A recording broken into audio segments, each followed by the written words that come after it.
Então, se tem algo que move o coração de Deus, é quando a gente se dispõe a estar perto dele, a ter comunhão com ele, ter relacionamento com ele.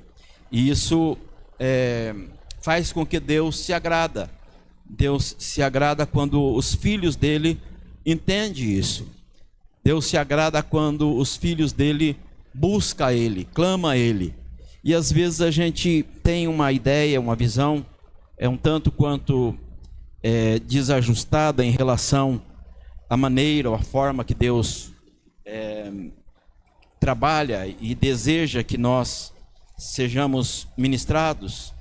E às vezes, por causa dessa dificuldade de entendimento, a gente acha que Deus está esperando de nós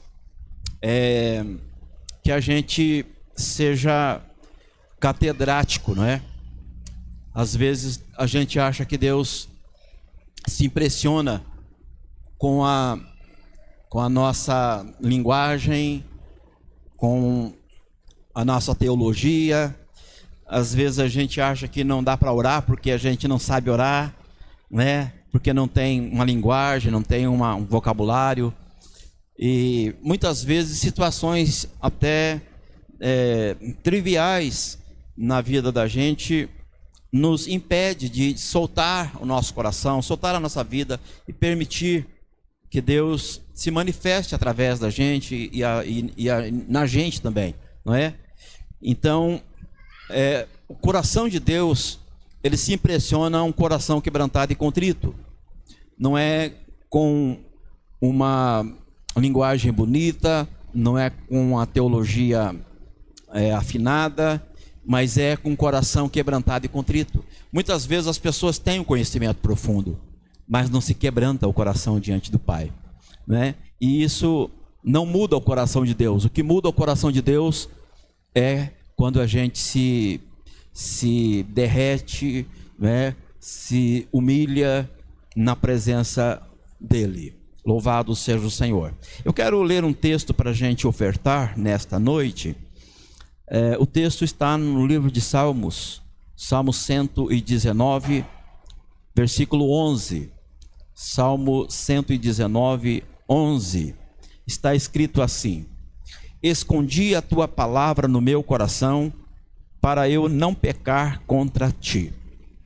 Esta é uma palavra do salmista, e ele está dizendo para nós que é importante esconder a palavra de Deus no nosso coração. Essa palavra, ela nos informa muita coisa.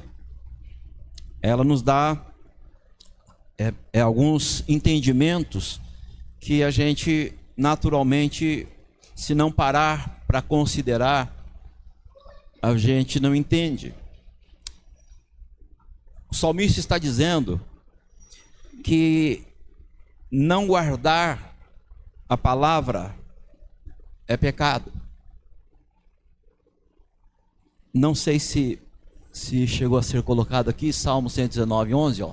Em meu coração conservei tuas promessas, ou tua promessa, para não pecar contra ti. Essa palavra, guardar a palavra do Senhor no coração, soa um pouco desconecto em relação à questão de entendimento. A gente acha e pensa e entendemos que aquilo que nós lemos, nós gravamos na nossa memória.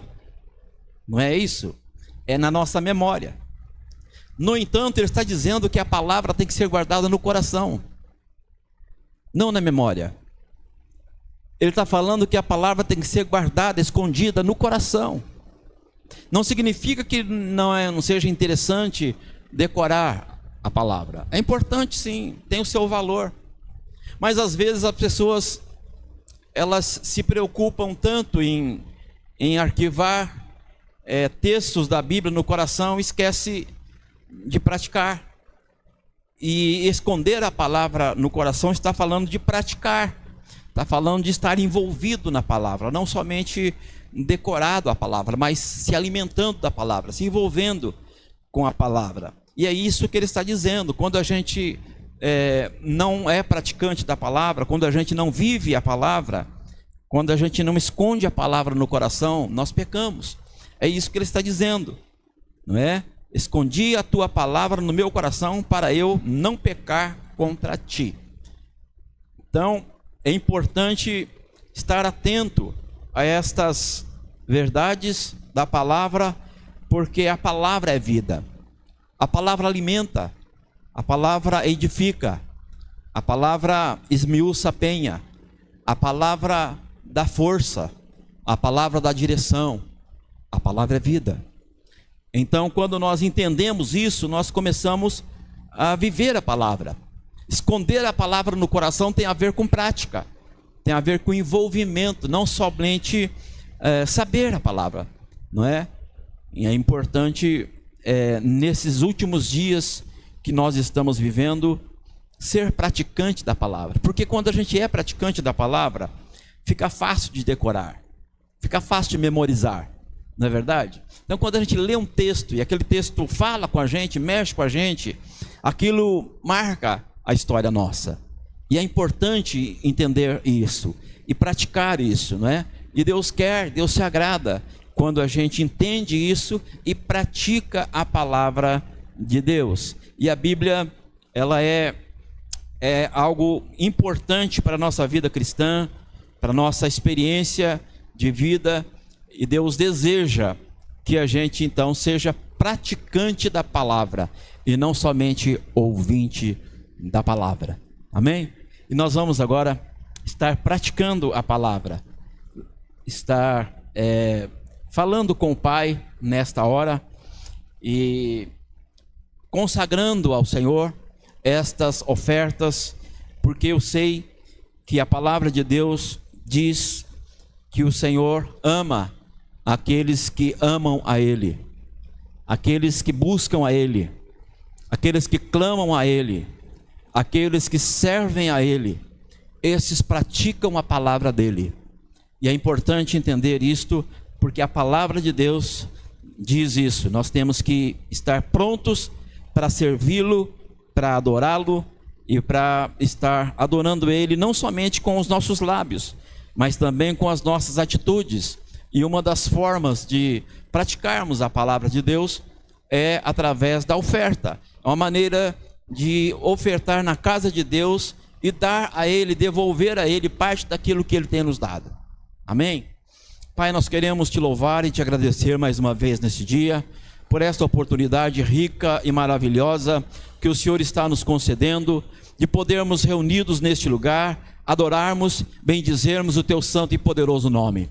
Eu quero nesta hora, Senhor, apresentar estas sementes que os teus filhos estarão semeando em forma de oferta nesta noite. Eu oro pedindo para que os céus sejam abertos, para que o Senhor esteja abençoando a cada um dos teus filhos, que haja abundância no celeiro deles e que eles possam ser renovados, serem guardados, serem abençoados e serem prósperos, Senhor, através da obediência da tua palavra. Em nome de Jesus Cristo, eu oro agora repreendendo tudo aquilo, Senhor, que vem contra a tua palavra, tudo aquilo que rouba os bens, rouba a semente. Pai, em nome de Jesus, seja agora repreendido, em nome de Jesus. E eu oro pedindo para que haja abundância no celeiro deles e para que o teu nome seja glorificado. Em nome de Jesus Cristo, eu oro assim e já te agradeço. Amém, Senhor.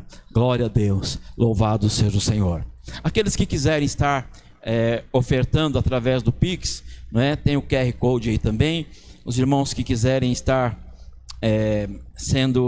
ofertando na sua casa, aqueles que estão agora ao vivo, aqueles que estarão ouvindo ainda posteriormente, não é? Através da live que vai ficar salva no computador, na rede, não é? Então podem estar ofertando com alegria no coração. Eu também quero lembrar os irmãos que eu continuo aquela campanha de jejum. Os irmãos que querem e podem estarem mais uma semana jejuando comigo, eu vou estar em jejum durante esta semana. Então, procure uma maneira, uma forma que facilite para você, que não vai te prejudicar, não é? Naturalmente que o jejum é uma maneira de machucar a carne, de anular os ímpetos da carne, os desejos da carne, não é? Então, é uma forma de nos humilhar diante de Deus, é uma forma de reconhecer que Deus é mais importante do que o alimento, não é? Então, o jejum, ele fala disso. E eu quero te convidar para estar nesta semana também, jejuando comigo. Nós devemos estar aí entrando na última semana do mês de janeiro já, não é? Passa tão rápido, né? Acabou de virar o ano, já estamos terminando janeiro. Então isso tudo está dizendo para nós que a palavra de Deus está se cumprindo. A Bíblia diz que se os dias não fossem abreviados, nenhuma alma se salvaria nos últimos dias. E nós estamos vivendo isso. Parece que sobra o que fazer e falta horas, né? Para a gente poder fazer aquilo que a gente quer ou precisa fazer. Mas vamos estar na presença do Pai, adorando a Ele e servindo a Ele. Vamos orar pelos nossos filhos? Pai, eu quero louvar o Senhor pelas nossas crianças, Pai. Nós queremos colocar os nossos filhos no Teu altar, pedir a Tua bênção, Senhor, pedir a Tua graça, a Tua unção sobre a vida de cada um deles, para que eles sejam abençoados, para que eles sejam fortalecidos e renovados no Teu poder. Dá livramento para cada um deles, Senhor. Livra do mal, do perigo e de toda a influência negativa. Que eles sejam guardados em Ti, em nome de Jesus Cristo, e para o louvor da Tua glória, Senhor. Amém. Glória a Deus. Louvado seja o nome do Senhor para sempre. Graças a Deus. Eu quero fazer uma leitura da palavra do Senhor com os irmãos, para nós estarmos fazendo a reflexão de hoje. E essa mensagem é uma mensagem muito importante, atual, e a gente precisa de estar considerando esta mensagem, porque esta mensagem vai nos dar norte diante dessas situações, dessas notícias que estão nos bombardeando todos os dias, não é? Se nós ficarmos olhando para as notícias que estão acontecendo no mundo, com certeza nós vamos ter problemas, nós vamos ter dificuldades, porque parece que avoluma as informações, cada dia é algo forte que está acontecendo no mundo, não é? E a gente está vendo que tudo isso está apontando para um desfecho final, não é? Nós olhamos para a palavra e nós vemos que os acontecimentos geopolíticos estão aflorando, não é? Parece que há uma acomodação de entendimentos, não é? De comportamentos administrativos dos governos. Está acontecendo, a natureza está revolta, não é? Quantas catástrofes estamos vendo acontecendo, e parece que o homem está trilhando por caminhos que não agradam o coração do Pai. Amém? E por causa disso, parece que as coisas vão só aumentando, os problemas vão se avolumando, e a Bíblia diz que a natureza geme na expectativa da manifestação dos filhos de Deus. A natureza geme, a natureza está gemendo, e a gente precisa estar lendo, não é? A gente olha para o céu e nós podemos perceber através das informações, e até às vezes no olho nu, a gente começa a ver os alinhamentos planetários, a gente começa a ver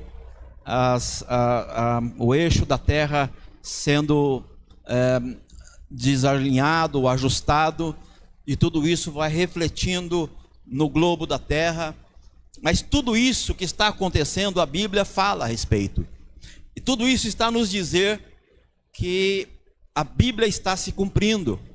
Então todas essas coisas não podem, não devem ser para nosso arrefecimento, para nos amedrontar, para nos acanhar, mas deve ser como alerta para que a gente levante a cabeça, para que a gente se posicione, porque com certeza se eu não passar por isso, a igreja de alguma forma vai passar por momentos em que vai ser retirado a Bíblia da mão do povo. E é importante ter a Bíblia no coração, ter a Bíblia guardada no coração, ter a familiaridade com a Bíblia, porque no momento em que você não tem a liberdade para ler a palavra vai estar dentro de você, e você vai poder mastigar a palavra, você vai poder ruminar a palavra, você vai poder ser alimentado pela palavra, mesmo não tendo ela de forma física nas mãos. E eu quero, nesta noite, pensar um pouquinho com vocês sobre níveis de relacionamentos que nós temos com Deus. Eu quero falar aqui sobre 4 níveis de relacionamento que nós temos com Deus.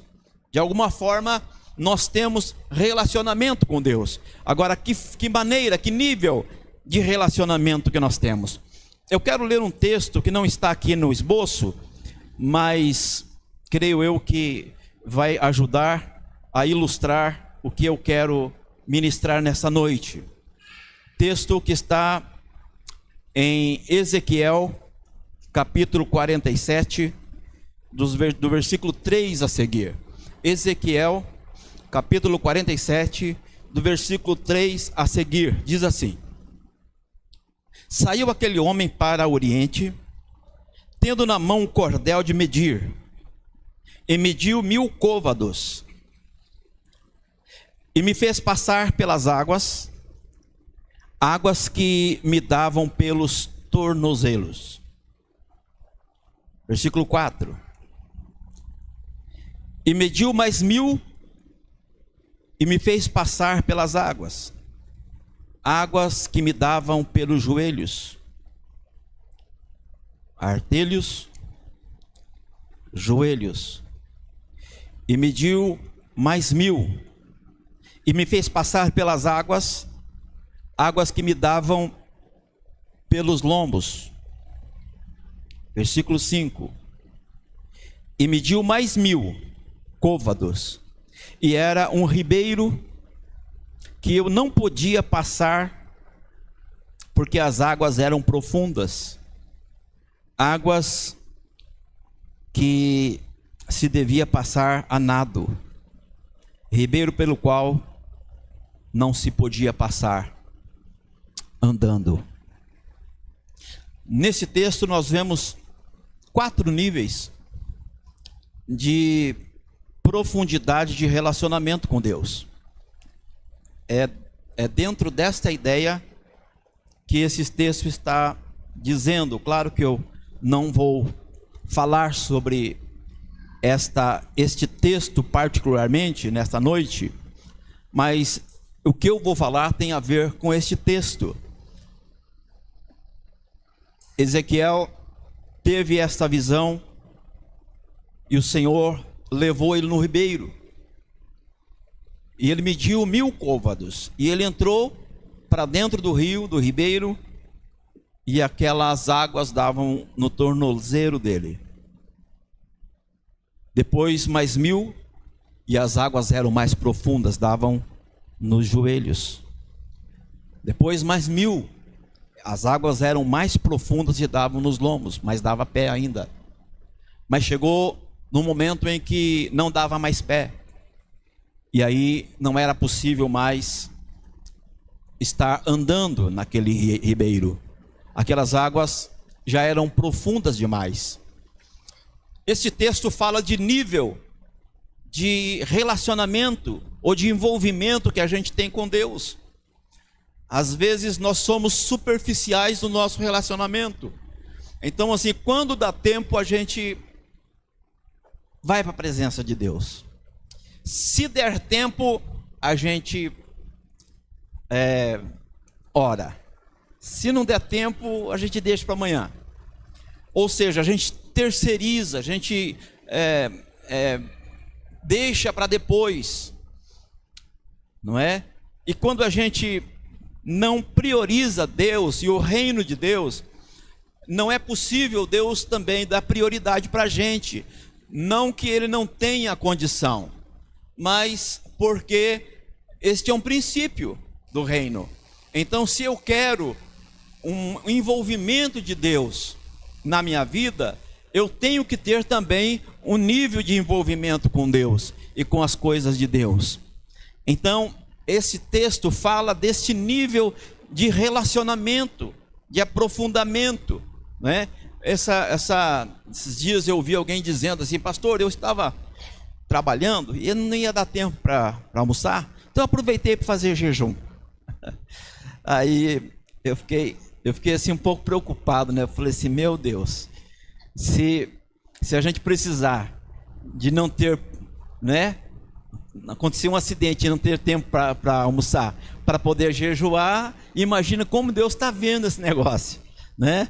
Então o jejum tem que ser alguma coisa programado, tem que ser algo especial, tem que ser algo que a gente tenha um desejo no coração, tenha um propósito, né? Durante o tempo do jejum a gente precisa estar em comunhão com Deus, mesmo que a gente esteja trabalhando, mas esteja em comunhão com Deus. Quando é possível, vai na leitura da palavra, leia a palavra, canta um louvor, ou seja, mantenha um tempo de comunhão com Deus. Então o jejum não é só não comer, não é? O jejum que agrada a Deus, que faz com que o Senhor esteja recebendo e se identificando e se envolvendo com a gente. Então o jejum tem a ver com relacionamento, é nível de envolvimento com Deus. Então às vezes o nosso relacionamento naturalmente começa no nível meio superficial, mas na medida que a gente vai caminhando, é necessário ir se afundando, ir se aprofundando naquele envolvimento,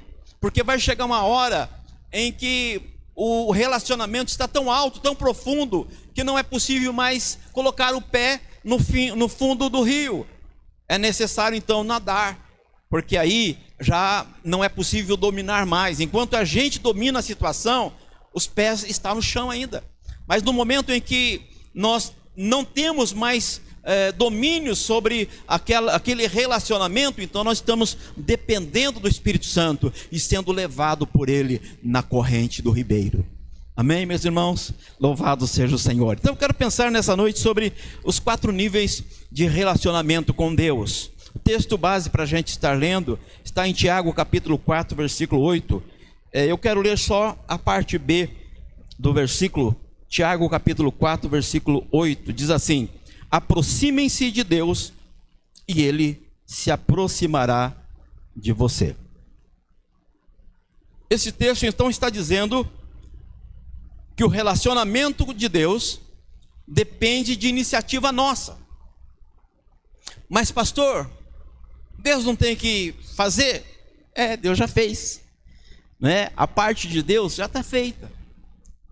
Ele já enviou Jesus para morrer na cruz e quebrar a trave, quebrar aquela separação, aquele véu que separava o santo do santo dos santos. Então quando Jesus vem e cumpre o requisito para haver o rompimento da trava que estava travando o homem de ter comunhão com Deus, quando Jesus faz isso, a ponte foi restaurada. A partir daquele momento em que Jesus vem e cumpre no corpo dele o que era necessário para que Deus olhasse para o homem e tivesse um relacionamento e comunhão com o homem novamente, Jesus cumpriu aquilo que competia a Deus. Além disso, Jesus disse que Ele iria ao Pai, mas Ele enviaria o Consolador para estar conosco todos os dias, para nos direcionar, para nos orientar, para nos fortalecer, para nos dar direção. Então a parte de Deus já está feita, já está a nosso dispor. Agora nós temos que fazer a nossa parte. E a nossa parte, no primeiro lugar, é buscar relacionamento com Deus. É se dobrar a Ele, é buscar a Ele, é clamar a Ele, é estar perto dEle. Essa é a nossa parte. Aí quando acontece esse relacionamento, então começa a passar por esses processos, não é? Você entra num nível bem raso, mas na medida em que você vai se aprofundando no relacionamento, então vai também aprofundando o nível de relacionamento. E vai chegar um momento em que você já não tem mais o domínio da situação, porque você está tão envolvido no rio de Deus, que o rio começa a te levar, e o Espírito Santo começa a te direcionar, e você vai começar a experimentar coisas grandes, extraordinárias, que você não tem domínio sobre aquilo. E é sobre isso que eu quero pensar com os irmãos nesta noite. Primeira coisa que aconteceu foi que Deus criou o homem à sua imagem e semelhança. Deus criou o homem. Uma vez que Deus criou o homem então é criatura de Deus. Diga comigo, criatura. Isso, criatura. Deus criou o homem então é criatura de Deus. Mas Deus não criou as aves. Ele criou, então as aves também são criaturas de Deus. Deus não criou os mares. Então é criatura de Deus. Deus não criou a relva. Então é criatura de Deus. Então tudo que Deus criou é criatura dele. Então o homem foi criado por Deus e o homem é criatura de Deus. Mas quando o homem então teve o contato com Deus, o homem começou a servir a Deus. Então este homem que serve a Deus, ele é servo. Diga comigo, servo. Então, em primeiro lugar, o homem é criatura de Deus. Segundo lugar, ele é servo de Deus. Veja que são níveis de relacionamentos. Primeiro, criatura. Segundo, servo. Depois, quando o homem tem contato com Deus e aceita a Jesus como seu Senhor, ele passa a ser filho de Deus. Então diga comigo, criatura, servo e filho. Então são 3 níveis de relacionamento. Primeiro nível de criatura. Então o homem se relaciona com Deus como uma criatura dele. A Bíblia diz que tudo que tem fôlego louva a Deus. Então, não é só o homem que louva a Deus, a natureza louva a Deus. Então a criação louva a Deus. O servo serve a Deus. O filho tem um relacionamento mais aprofundado com Deus, porque não é só criatura, não é só servo, agora é filho também. Então, fala comigo, criatura, servo e filho. E a quarto nível de relacionamento, a partir do momento que ele é filho de Deus, ele então passa a ter um relacionamento mais íntimo, mais profundo. E quando esse relacionamento se aprofunda, ele passa a ser amigo de Deus. Entenderam? Artelho, joelho, lombo e nado. Criatura, servo, filho e amigo. 4 níveis de relacionamento. E eu quero então pensar com os irmãos sobre textos que dão base para este entendimento sobre qual é o nosso nível de relacionamento com Deus. Então, o relacionamento de criatura com o Criador, ele é característico, não é? Então, por exemplo, em Provérbios capítulo 17, versículo 5, Provérbios 17, 5,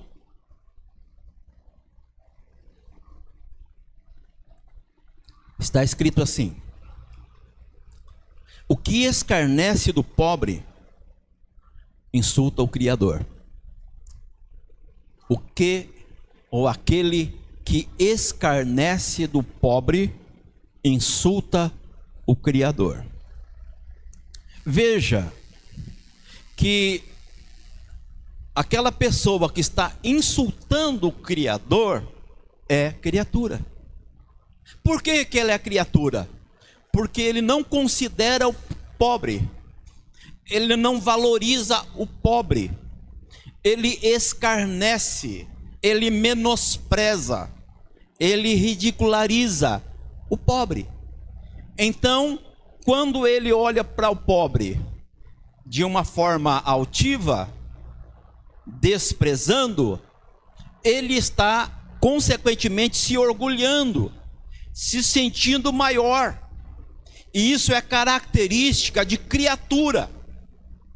Então, alguém que não tem um relacionamento profundo com Deus, escarnece do pobre. Quando Jesus falou em Filipenses capítulo 2, Paulo escreve lá a respeito de Jesus, e ele então diz que Jesus se humilhou, se esvaziou da natureza de Deus e serviu.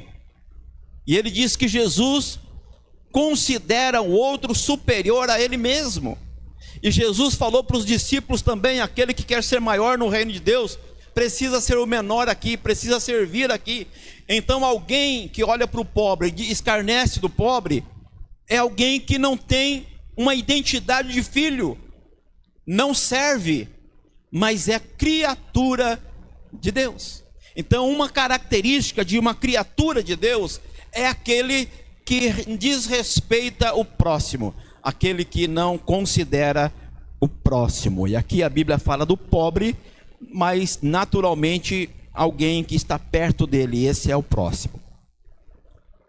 A criatura, ela não segue o Criador. A criatura, ela não segue o Criador. Em Marcos, capítulo 16, versículo 15, Marcos 16, 15, está escrito assim: e disse-lhes: ide por todo mundo, pregai o evangelho a toda criatura.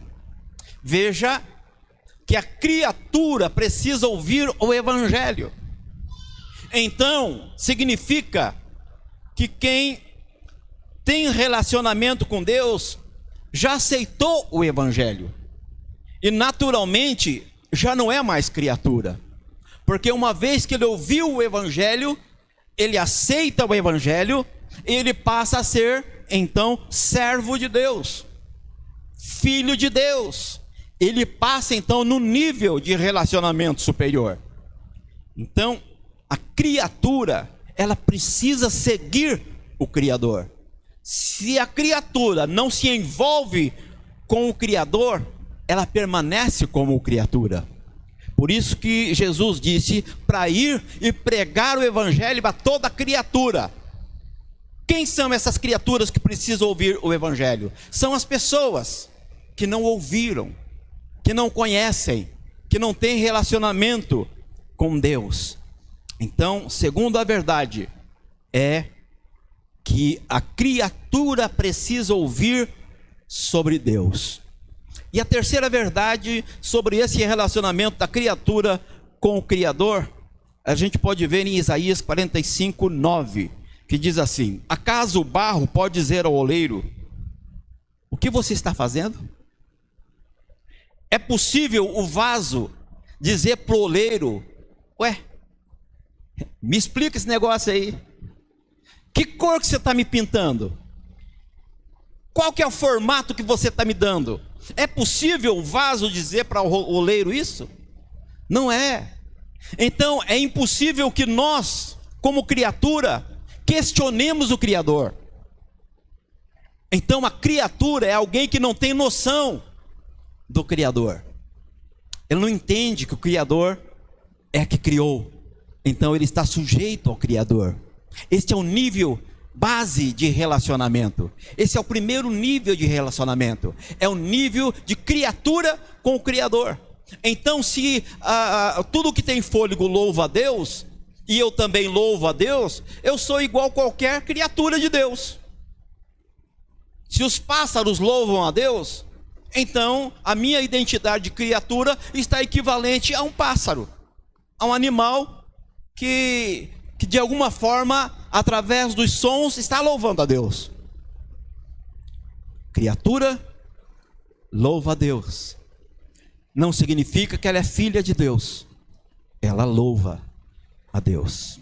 Amém? Mas daí tem um outro nível de relacionamento, que é o nível de filiação. Quando nós recebemos Jesus, lá em João capítulo 1, versículo 12, fala a respeito de aceitarmos Jesus Cristo como Salvador.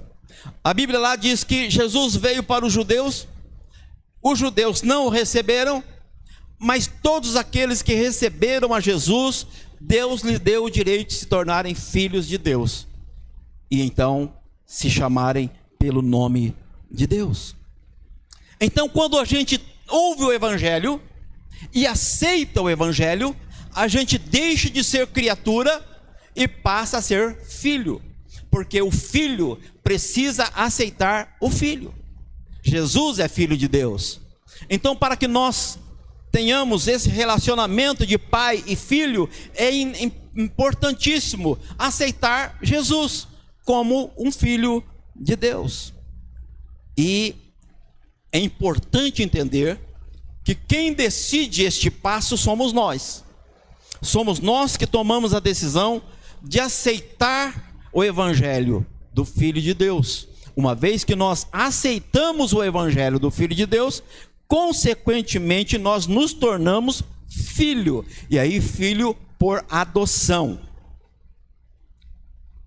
Texto de João capítulo 8, versículo 44, diz assim, Jesus falando para os fariseus, que estavam fazendo apontamento a respeito dele, fazendo julgamento a respeito deles, mas eram religiosos que, na verdade, não serviam a Deus, porque não serviam às pessoas. E aí então Jesus, numa palavra forte, ele diz para aqueles religiosos a seguinte palavra, ele diz assim: vós tendes por pai ao diabo, e quereis satisfazer os desejos do vosso pai. Ele foi homicida desde o princípio, e não se firmou na verdade, porque não há verdade nele. Quando ele profere mentira, fala do que lhe é próprio, porque é mentiroso e pai da mentira. Ele está dizendo para os religiosos: vós tendes por pai o diabo. Aí a pergunta que não quer calar é essa: a quem nós temos por pai? Quem é o nosso pai? Na verdade, os religiosos achavam que Deus, o Criador de todas as coisas, era o pai deles. No entanto, Jesus estava dizendo que eles estavam tendo o diabo como pai deles. Ou seja, no afã de agradar a Deus, eles estavam recusando e até matando o Filho de Deus. Por isso que Jesus disse a eles que eles tinham por pai o diabo. Quem eu tenho por pai? Somos nós quem decidimos. Se nós temos por pai o Deus Criador de todas as coisas, nós aceitamos o Filho que Ele enviou no mundo. Se nós temos por pai o Deus que criou todas as coisas, nós andamos na verdade, nós praticamos a verdade, nós falamos a verdade. Porque Jesus falou assim: conhecereis a verdade e a verdade vos libertará. Não é isso? Jesus falou que Ele é o caminho, a verdade e a vida. Então, se eu pratico a verdade, naturalmente eu sou filho de Deus, porque os filhos de Deus praticam a verdade. No entanto, aqueles religiosos estavam praticando a mentira. Por isso Jesus falou para eles: vocês tendes por pai o diabo. Ou seja, vocês optaram pela mentira. E se vocês optaram pela mentira, vocês têm por pai o diabo. O diabo é o pai de vocês. Então Jesus estava dizendo: vocês decidiram ser filhos do diabo. Decisão é nossa. Sou eu que decido aceitar a Jesus ou recusar a Jesus. Então o relacionamento de pai para filho tem a ver com decisões pessoais. mas também tem a ver com comportamento. Eu vou praticar a mentira ou vou praticar a verdade? Dependendo da minha prática, é a quem eu estou servindo. O filho também, ele é um molde do pai. Ele tem a aparência do pai.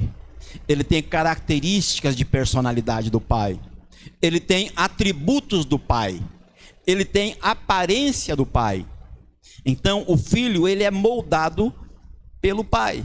Em Isaías 64:8 diz assim: mas agora, ó Senhor, tu és o nosso pai, nós o barro, e tu o nosso oleiro, e todos nós a obra das tuas mãos. Amém? Isso é importante, irmãos, porque o filho se permite ser moldado pelo pai. O filho que toma decisões sem consultar o pai, sem considerar se vai agradar o pai ou não vai, não é filho. O filho precisa agradar o pai. O filho precisa se parecer com o pai. O filho precisa obedecer o pai. O filho precisa honrar o pai. Então são características de filho. O filho tem características do pai. Assim como o pai amou, lá em 1 João capítulo 4, versículo 7, se eu não me engano, diz que Deus, ele é amor. Aquele que não ama não conhece a Deus, porque Deus é amor. Então, se eu não tenho a prática do amor, se eu não vivo o amor do pai, consequentemente, eu não sou modelo do pai, eu não sou molde do pai. Então, é importante a gente ser moldado pelo pai. Então, relacionamento de filho precisa ter características do pai. Amém, meus irmãos? Mas não é só isso. A terceira verdade em relação a esse relacionamento de pai e filho é que o filho ama o pai. O filho não ama vários pais. O filho ama o pai. Ele não sai servindo cada dia um pai. Não. Ele tem um pai. Lá em 1 Coríntios capítulo 8, versículo 6, está escrito assim: todavia, para nós há um só Deus, o Pai, de quem é tudo e para quem nós vivemos, e um só Senhor, Jesus Cristo, pelo qual são todas as coisas e nós por eles. Então, o filho tem eu não sei se eu vou falar a palavra correta, se eu não falar, vocês me corrijam. É simiose, quando há uma mistura, não é isso? Então, o filho, ele precisa estar misturado com o pai. Ele precisa estar envolvido de forma tal que as pessoas olhem para ele e identifiquem. Não é verdade? Você já chegou em situação que alguém olha para vocês e fala assim: você é filho do fulano de tal. Houve um reconhecimento, porque características, identificam. E quando a gente é filho de Deus, as pessoas olham para a gente e dizem assim: você é filho de Deus. Tem uma história que eu ouvi certa vez de um rapaz missionário que foi preso nesses países que perseguem há muitos anos atrás. E segundo reza a história, ele chegou como missionário e começou a falar de Jesus na cela. Mas tinha um rapaz na cela que era totalmente averso contra Jesus Cristo. E ele então falou assim: olha, se você quiser conviver comigo aqui, você não fala em Jesus, porque eu não quero ouvir falar de Jesus. Não aceito, não concordo, não acredito e não quero ouvir falar. Então, aí o irmão ficou quietinho e aí conversava sobre tudo menos sobre Jesus. E ele ficou ali. E com o passar do tempo, aquele preso que se recusou a ouvir sobre Jesus ficou adoentado, ficou doente. E a doença foi aumentando e tirando as possibilidades dele de se movimentar. E aquele homem então ficou numa situação que não tinha o atendimento necessário e dependia do missionário para dar alimento para ele, para ajudar ele. E o irmão então ficou ali dando toda aquela assistência para ele. E aí chegou no momento que ele começou a se recuperar e aí já estabilizado, ele falou assim: eu quero ouvir você falar desse Jesus, porque se Jesus for igual a você, eu quero ele. Então, ele não falou de Jesus, mas ele viveu o evangelho, e isso foi o suficiente para que aquele homem visse Jesus nele.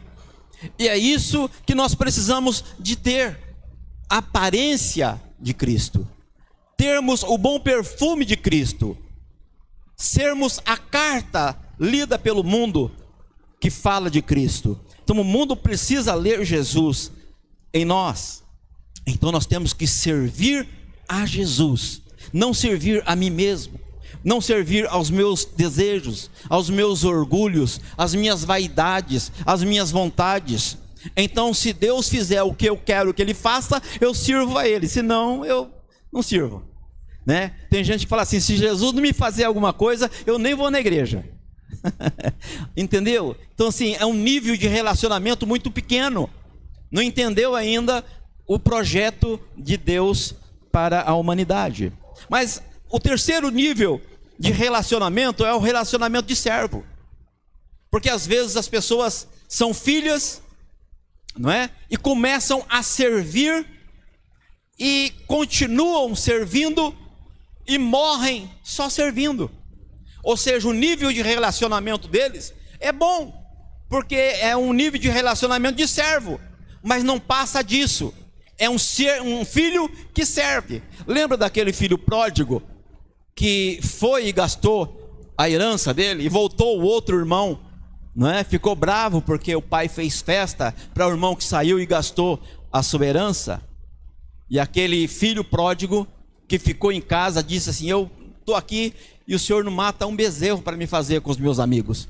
E o pai diz assim para ele: filho, o que eu tenho é teu, você não fez porque você não quis, estava aí a teu dispor, era só você fazer, não é? O pai não tinha proibido ele de fazer. No entanto, porque ele não fazia, ele achava que o irmão dele não podia fazer também. Mas o pai tratava igual a todos, ele não estava restringindo nada àquele filho. Às vezes, irmãos, nós somos filhos, mas nós não temos a liberdade. Por quê? Porque nós servimos a Deus com o trabalho só. Nós não temos um relacionamento de amizade, de envolvimento, um relacionamento com mais liberdade. Nós somos escravos. Nós trabalhamos, não é verdade? E o próprio Jesus diz que naquele dia muitos dirão: em teu nome curamos enfermos, né? Fizemos maravilhas, expulsamos demônios, falamos em línguas. E o Senhor vai virar para eles e vai dizer: não vos conheço, nunca vos vi. Poxa, mas que coisa! Pois é, aquela pessoa que vai ouvir isso de Jesus é a pessoa que trabalhou muito, que fez muito, mas nunca foi íntimo, nunca teve relacionamento de proximidade profunda com Jesus. Era trivial, entendeu? Me basta ser filho, me basta ser criatura, me basta ser servo.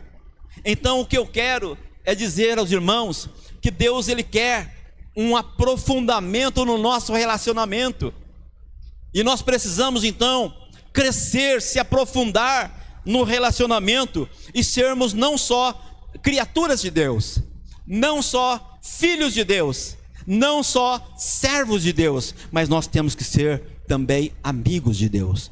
É esse nível de relacionamento que Deus quer. Deus quer relacionamento de amizade.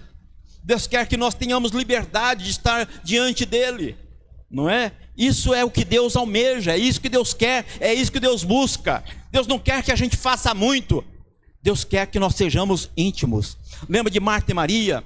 Enquanto Marta estava fazendo muita coisa, não é? Muitos afazeres, ela estava fazendo coisas importantes, coisas necessárias, coisas boas. No entanto, Maria escolheu a melhor parte, e a melhor parte era a intimidade, era a amizade. Ela queria ouvir Jesus. Então o valor das duas eram valores importantes. No entanto, enquanto Marta estava pensando no trabalho, Maria estava pensando no relacionamento. E é isso que Deus quer para nós nesses últimos dias: sermos amigos de Deus, não somente criaturas, não somente filhos, não somente servos, mas amigos de Deus. Eu quero pensar então sobre esta última parte desse relacionamento mais profundo, em que a confidência, o amigo é confidente, ele para ouvir, ele abre o coração, não tem reservas. Para o amigo não se esconde nada, não é? A Bíblia diz que há amigos mais chegados que irmãos. Então é isso que Deus quer. Deus não quer que haja nada que interponha entre Ele e nós. Ele quer que nós sejamos totalmente livres para entrar na presença dEle. Isaías 65, 24 está escrito assim: antes de clamarem, eu responderei. Ainda não estarão falando, e eu já os ouvirei. Então o que Deus está falando aqui através de Isaías é que o amigo, quando ele precisa de alguma coisa, ele não precisa pedir, Deus já responde. Por quê? Porque ele tem um relacionamento íntimo, próximo. Então, quando a gente adora a Deus em espírito e em verdade, quando a gente está na presença de Deus, adorando a Deus, Deus tem prazer em dar aquilo que a gente precisa. Às vezes não é necessário pedir, não é necessário fazer barganha, porque como íntimos de Deus, Deus conhece a nossa necessidade, e Deus está pronto para nos atender. O que nós precisamos então? Sermos amigos de Deus, sermos íntimos de Deus, termos um relacionamento profundo, aberto, sincero, transparente, verdadeiro. É isso que Deus quer. Isso é relacionamento de amigos. Deus quer que sejamos amigos, não somente criaturas, filhos ou servos de Deus. Os íntimos desejam estar perto. Viu aquele casal de namorados?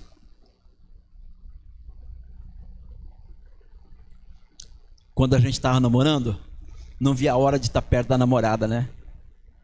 Essa paixão, esse desejo de estar perto, esse desejo de dar o presente, de agradar, não é verdade? Então é essa disposição que Deus quer da gente. Deus quer que a gente queira estar perto dele. Deus quer que a gente queira ir para a oração. Às vezes não está fácil, às vezes está muito calor, às vezes está muito frio, às vezes o sono está muito pesado, mas a gente levanta e vai para a oração.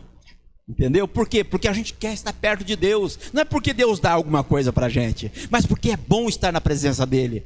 É porque é importante, é necessário. A minha vida depende disso. Jesus falou assim: o meu alimento é fazer aquilo que o Pai me mandou fazer. Ou seja, para Jesus era mais importante estar na presença do Pai do que se alimentar. E é isso que Deus quer que nós tenhamos, esse desejo, essa vontade, né? Estar pronto a estar perto dele, ter prazer em estar perto dele, porque é amigo íntimo, é amigo profundo, é esse relacionamento que Deus quer ter conosco. Então, antes de nós clamarmos, o Senhor já está pronto para responder. Não é necessário, se é amigo, não precisa nem pedir. O Pai já está pronto liberando. É isso que Deus quer, que nós tenhamos esse tipo de intimidade com Ele. Os íntimos desejam estar perto, quer estar ali, né? Em Salmos capítulo 42, 1 e 2 diz assim: como a corça anseia por águas correntes, a minha alma anseia por Ti, ó Deus. A minha alma tem sede de Deus, Deus vivo. Quando poderei entrar para apresentar-me a Deus? Ou seja, há uma ansiedade, há um anseio, há um desejo, há uma vontade de estar perto de Deus. Parece que a hora não passa, e a gente fica naquela expectativa de chegar naquele momento, de estar na presença de Deus, ter aquele envolvimento com Deus. É isso que Deus quer. Deus quer que a gente tenha prazer em estar perto dele. Deus não quer que a gente seja obrigado a ir, não é? Eu vou orar, porque senão depois o pastor cobra, e aí como é que eu vou falar? Então eu não posso mentir, então eu vou porque eu tenho que dar uma resposta para o pastor. Ou seja, eu não tenho prazer de estar perto de Deus.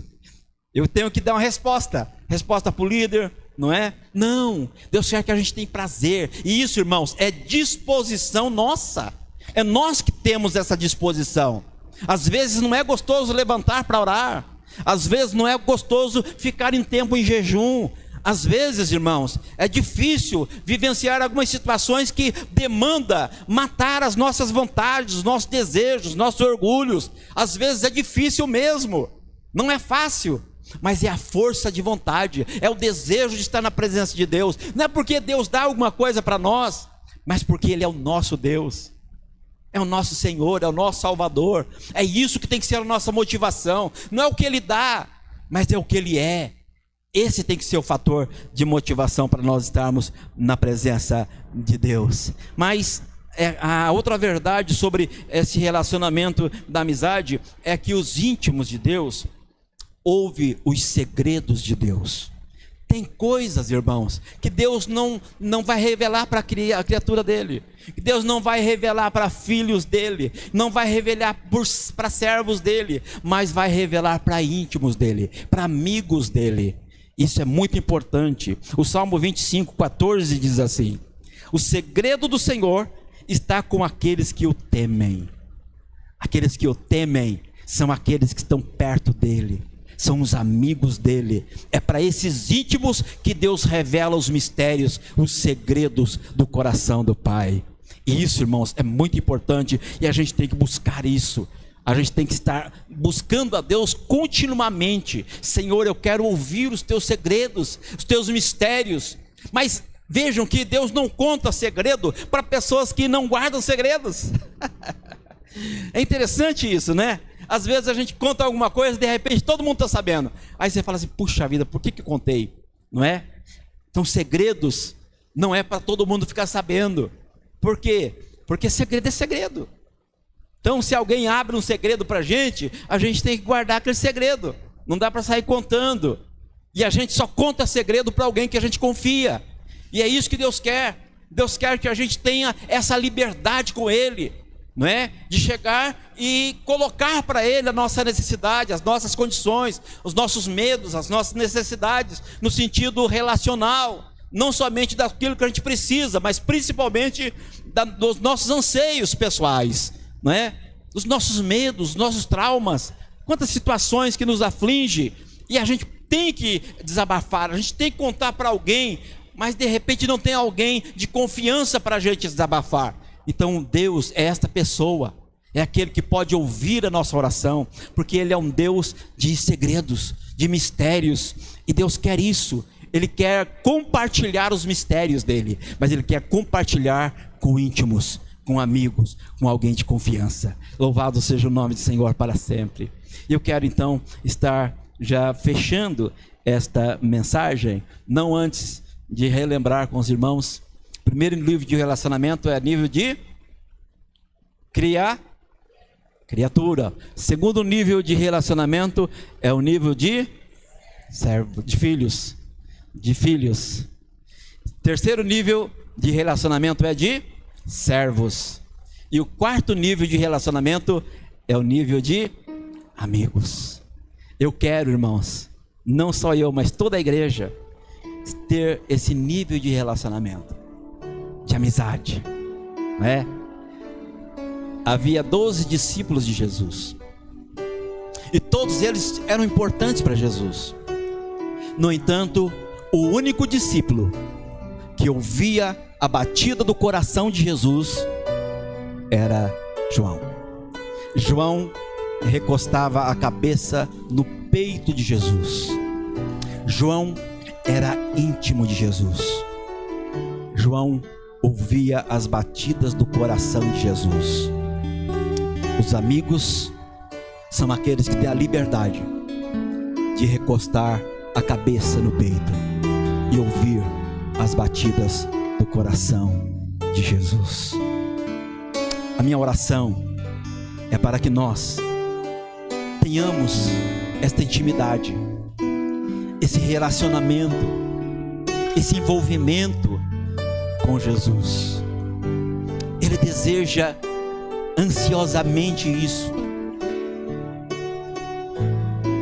Jesus não vai voltar para buscar criaturas. Jesus não vai voltar para buscar filhos. Jesus não vai voltar para buscar servos, trabalhadores. O trabalhador é aquele que recebe o salário no final do mês. O trabalhador é aquele que trabalha por aquele que ele vai receber. O servo é aquele que faz pelo salário. O amigo não. O amigo é aquele que faz por prazer. E é isso que Deus quer. Deus não quer trabalhador. Deus quer amigos. Deus não quer servos. Deus quer amigos. Aquele filho pródigo, ele ficou em casa. Ele não gastou a herança do pai. Mas ele era trabalhador. Ele era servo. Mas ele não era íntimo. Ele não tinha liberdade. Ele não tinha autonomia. Ele não tinha iniciativa. Ele achava que o pai era obrigado a dar para ele aquilo que ele queria. Mas ele não tinha liberdade. É isso que Deus quer. Deus quer que nós tenhamos liberdade para chegar diante dele e abrir o nosso coração, falar com ele. Jesus vai vir buscar amigos. Jesus vai vir buscar íntimos dele. É isso que nós precisamos ser. Nós temos, irmãos, que buscar como nunca intimidade com Deus. Aleluia. Louvado seja o nome do Senhor para sempre.